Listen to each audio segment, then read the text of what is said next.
They called Japan a warrior nation, a nation of samurai, a nation that never surrendered without a fight. But there was one secret weapon Japan spent 100 years perfecting, crawling on steel tracks, hidden beneath the smoke of war and the silence of defeat. And most people have never heard the full story. This is not just the history of machines. This is the story of a nation humiliated, destroyed, and rebuilt, one tank at a time. It begins in 1919. The Great War had just ended. Across Europe, the ground was still scarred from the trenches, and Japan, one of the most powerful military empires in Asia, had no tank of its own, not a single one. The Imperial Japanese Army was borrowing old French Renault FT tanks, hand-me-down machines, leftover weapons from another nation's war. For a country built on the pride of the samurai, this was an unbearable shame. The generals made a decision. Japan would build its own tank, and it would answer to no one. Deep inside the Osaka arsenal in 1925, a small team of engineers received a classified order: build something no one has seen before.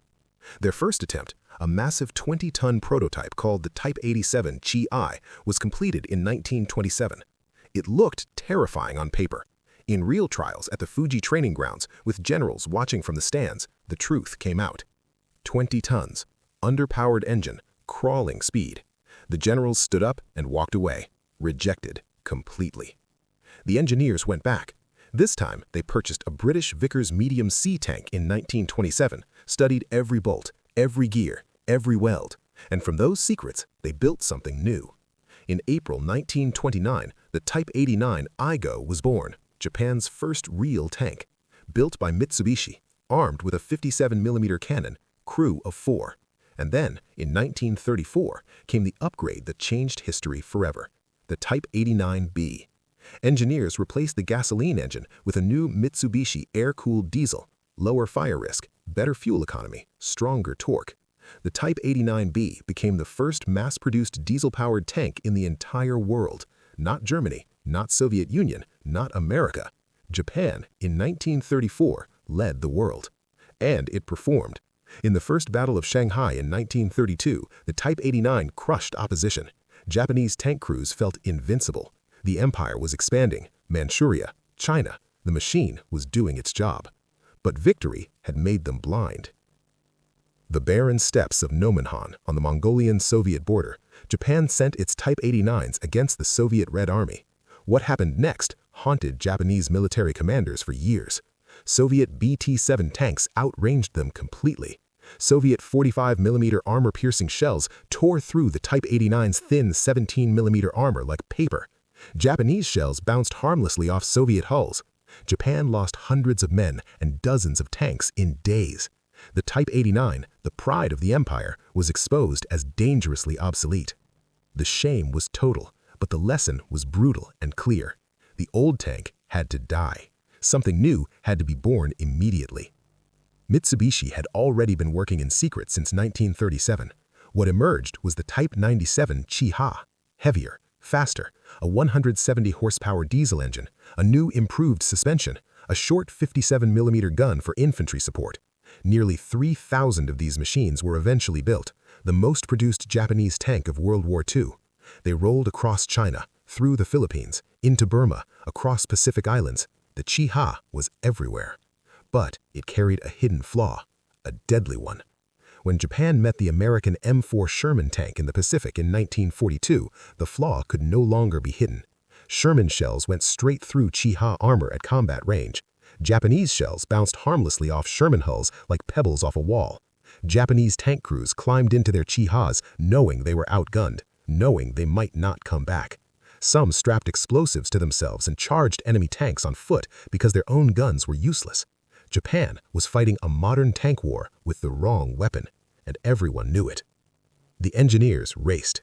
In 1942, they produced the Type 97 Shinahoto Chi-Ha, the new turret version, a bigger turret, a high-velocity 47mm anti-tank gun, better penetration, more accurate at range. It was an improvement, but against the Sherman's frontal armor, it was still not enough. Japan needed something bigger, something that could finally match the enemy. By 1943, Mitsubishi delivered the Type 3 Chi-Nu, at last a Japanese tank with a proper 75mm gun, a gun powerful enough to threaten Sherman tanks. Engineers were proud, commanders were relieved. 166 of these were built. And here is the darkest secret of Japan's entire tank story. Not a single Type 3 Chi-Nu ever fired at an enemy tank in battle. They were hidden on the Japanese home islands, waiting for an American invasion that never came. Those tanks sat in forests under camouflage nets as the war ended around them. Fighting machines that never fought. August 1945. Japan surrendered. American forces occupied the country. Every arsenal was dismantled. Every tank was confiscated or destroyed. Japan was forbidden by law to build weapons of war. The nation that had built the world's first diesel tank now had nothing. Not a blueprint, not a factory, not a single armored vehicle to its name. For 9 years, silence. Then, the Cold War changed everything. In 1950, Communist North Korea invaded the South using Soviet T-34 tanks and nearly conquered the entire peninsula. America suddenly needed Japan as a military ally, urgently. In 1954, Japan was quietly allowed to rearm, and in 1955, for the first time in a decade, Japanese engineers sat down to design a tank again. In 1961, Mitsubishi delivered the Type 61, Japan's first post-war main battle tank. Armed with a domestically designed 90mm rifled gun, built specifically light enough for Japanese rail transport, built specifically narrow for Japanese mountain roads. 560 were eventually built. Its existence sent a message: Japan was back in the armored business. But almost immediately, the generals received alarming intelligence. The Soviet Union had deployed the T-62, armed with a 115mm smoothbore gun that could destroy the Type 61 at any combat range. Japan's brand new tank was already obsolete before it had served 5 years. Mitsubishi began designing a replacement in 1962. The development took 13 years. 6 different prototypes were built and tested. Engineers studied the American M60, the German Leopard 1, the experimental US-German MBT-70 project. They took the best ideas from all of them, and in April 1975, the Type 74 entered service. It was a genuine leap forward. Armed with the NATO standard Royal Ordnance L7 105mm rifled gun, the same gun on the Leopard 1 and the M60 Patton, a laser rangefinder, a computerized fire control system, and one truly remarkable feature that no other tank in the world yet had mastered, a hydropneumatic suspension that could tilt the entire hull forward, backward, left, or right on command. A tank that could crouch behind a ridge, raise its gun above the hilltop, fire, and drop back into cover. 893 units were built. But, once again, fate had a dark sense of humor. By the time the Type 74 reached full production numbers, the West German Leopard 2 and the American M1 Abrams were already entering service.